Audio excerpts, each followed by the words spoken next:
SLBC tunnel వద్ద 11వ రోజు సహాయ చర్యలు కొనసాగుతున్నాయి. టన్నెల్లో చిక్కుకొని ఆచూకీ లేకుండా పోయిన 8 మంది కోసం రెస్క్యూ టీమ్స్ గాలిస్తున్నాయి. మొత్తం 8 చోట్ల తవ్వకాలు కొనసాగుతున్నాయి. మరో 4 చోట్ల బురద తొలగిస్తున్నారు. 11 రోజులుగా ఎన్డీఆర్ఎఫ్, ఎన్డీఆర్ఏ బృందాలు తీవ్రంగా శ్రమిస్తున్నాయి. భారీగా వస్తున్న ఊట నీటితో రెస్క్యూ ఆపరేషన్కు ఇబ్బందులు ఎదురవుతున్నాయి. ఎస్ఎల్బీసీ టన్నెల్ వద్ద ప్రస్తుత పరిస్థితిపై మరింత సమాచారం మా ప్రతినిధి హరిశంకర్ అందిస్తారు.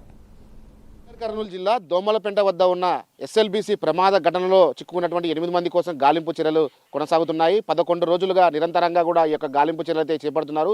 ఈ గాలింపు చర్యల్లో దాదాపు ఎన్డీఆర్ఎఫ్, ఎస్డీఆర్ఎఫ్ బృందాలతో పాటు హైడ్రా అధికారులు, అదేవిధంగా ఏదైతే ఇండియన్ ఆర్మీ, ఇండియన్ నేవీతో పాటు ప్రైవేట్ సంబంధించిన లోకో కావచ్చు, అదేవిధంగా ఎల్ఎన్టీకి సంబంధించినటువంటి కార్మికులంతా పనిచేస్తున్నారు. రోజుకు 4 షిఫ్టుల్లో కూడా ఈ యొక్క ఆపరేషన్ అయితే కొనసాగుతుంది. రెస్క్యూ ఆపరేషన్లో దాదాపు 4 షిఫ్టుల్లో కొనసాగుతున్న ఈ ఆపరేషన్లో పెద్ద ఎత్తున కూడా ఇటు కేంద్ర బలగాలు కూడా పాల్గొంటున్న పరిస్థితి ఉంది. ప్రధానంగా మనం చూడొచ్చు ఆ విజువల్స్, శ్రీశైలం ఏదైతే బ్యాక్ వాటర్ ఉందో ఈ బ్యాక్ వాటర్ నుంచి కూడా దోమలపెంట అంటే అక్కడ లెఫ్ట్ సైడ్ ఉన్నటువంటి కెనాల్ ద్వారా ఆ వాటర్ అంతా కూడా శ్రీశైలం అయితే జూరాల నుంచి కావచ్చు, ఇటు తుంగభద్ర నుంచి వచ్చే వాటర్ అంతా కూడా శ్రీశైలం డ్యామ్కి వచ్చి చేరుకుంటుంది. అయితే ఈ వాటర్ని లిఫ్ట్ చేసి ఇక్కడ నుంచి గ్రావిటీ ద్వారా నల్గొండ జిల్లాకు పంపించేందుకు కూడా అధికారులు అన్ని చర్యలు చేపట్టేందుకు కూడా 2005 సంవత్సరంలో ఉమ్మడి ఆంధ్రప్రదేశ్ రాష్ట్రం ఉన్నప్పుడు అప్పటి ముఖ్యమంత్రి వైఎస్ రాజశేఖర రెడ్డి పీరియడ్లో ఇది శంకుస్థాపన జరిగింది. తర్వాత 2 సంవత్సరాల అనంతరం ఈ యొక్క పనులు ప్రారంభమయ్యాయి. ప్రస్తుతం ఈ యొక్క ఆపరేషన్లో దాదాపు 8 మంది చిక్కుకోవడంతో కూడా ఒక్కసారిగా భయాందోళనకు గురవుతున్నాయి. దాదాపు ఈ యొక్క ఆపరేషన్ నేటితో పూర్తవుతుందని చెప్పి ఒకవైపు అధికారులు రోజుకు చెప్తున్నప్పటికీ కూడా మరొక 4-5 రోజులు పొడిగించే అవకాశాలు కనిపిస్తుంది. ఎందుకంటే అక్కడ ఉన్నటువంటి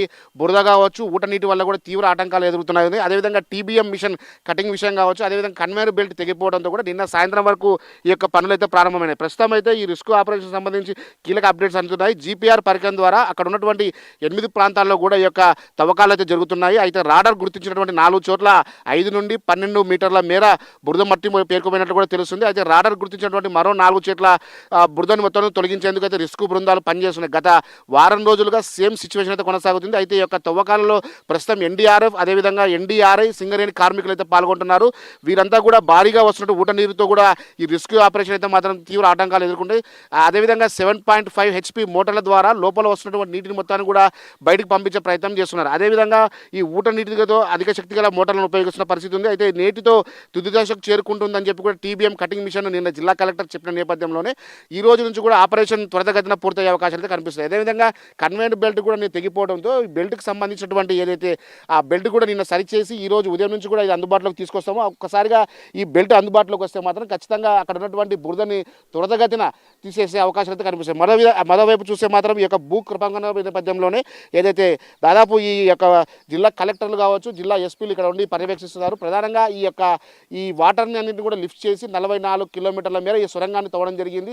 దాన్ని ప్లాన్ చేశారు. అయితే అప్పటి ఉన్న పరిస్థితుల్లో కొద్దిగా మాత్రమే 14 కిలోమీటర్ల వద్ద ఈ యొక్క ప్రమాదం జరిగినట్టు కూడా అధికారులు అంచనా వేస్తున్నారు. అయితే అక్కడ ఉన్నటువంటి టీబీఎం కటింగ్ మిషన్ వరకు కూడా నేను సాయంత్రం చేరుకోవడం జరిగింది. లోకో ట్రైన్ ద్వారా కూడా ఇక్కడ ఉన్నటువంటి అధికారులు కావచ్చు, సింగరేణి కార్మికులు కావచ్చు, ఇతర కార్మికులు అందరూ కూడా లోకో ట్రైన్ ద్వారా ఏదైతే ప్రమాదం జరగడం జరిగిందో అక్కడికి వెళ్తున్నారు. ఆ జీపీఆర్ పరికరం ద్వారా అక్కడ ఉన్నటువంటి గుర్తింపులు చేస్తున్న పరిస్థితి. మరో విధంగా మొన్న ముఖ్యమంత్రి రేవంత్ రెడ్డి ఇక్కడికి చేరుకోవడం జరిగింది. ఇక్కడ దాదాపు 3 గంటల వరకు ఆయన టైం స్పెండ్ చేసి ఇక్కడ ఉన్న అధికారులతో సమీక్షా సమావేశాలు నిర్వహించారు. ప్రభుత్వం తరఫున ఎటువంటి సహాయ సహకారాలు కావాలో అవన్నీ తీసుకోవాలని చెప్పడం జరిగింది. అయితే 10 రోజులుగా వీళ్ళు చేసినటువంటి ఆపరేషన్ ఏ విధంగా కొనసాగింది, మొదటి రోజు నుంచి కూడా చివరి రోజు వరకు ఎటువంటి అంశాలను వాళ్ళు తీసుకోవడం జరిగింది, హై టెక్నాలజీని ఉపయోగించి లోపలికి ఏ విధంగా వెళ్తున్నారు, లోపల ఉన్నటువంటి పరిస్థితులన్నింటి కూడా ఆయన సమీక్షలో తెలుసుకోవడం జరిగింది. అదేవిధంగా కేంద్రం నుంచి ఎటువంటి సహాయం కావాలన్నా కూడా కేంద్రంతో ఆయన మాట్లాడే అవకాశాలు అయితే ఉన్నాయి. ఇప్పుడు ఉన్నటువంటి జిల్లా కలెక్టర్లు ఎవరైతే బదావత్ సంతోష్ కావచ్చు, అదేవిధంగా జిల్లా ఎస్పీ గైక్వాడ్తో కూడా అక్కడ ఉన్నటువంటి పోలీస్ సిబ్బంది పెద్ద ఎత్తున కూడా కేంద్ర బలగాలను లోపలికి పంపించి అక్కడ ఉన్నటువంటి కాపాడే ప్రయత్నం చేస్తున్నారు. దాదాపు 11వ రోజు ఈరోజు కొనసాగుతుంది. అయితే ఇప్పటికైతే మాత్రం వాళ్ళ ఆచూకీ లభించబడంతో ఒకవైపు వాళ్ళ కుటుంబ సభ్యులు తీవ్ర ఆందోళన వ్యక్తమవుతుంది. మొత్తంగా 11వ రోజు ఈ యొక్క రిస్క్ ఆపరేషన్ కొనసాగుతుంది. మరికొన్ని గంటల్లో తెర మీదకి ఎటువంటి అంశాలు బయటకు వస్తాయని చెప్పి కూడా ఒక ఉత్కంఠమైన వాతావరణం కొనసాగుతుంది.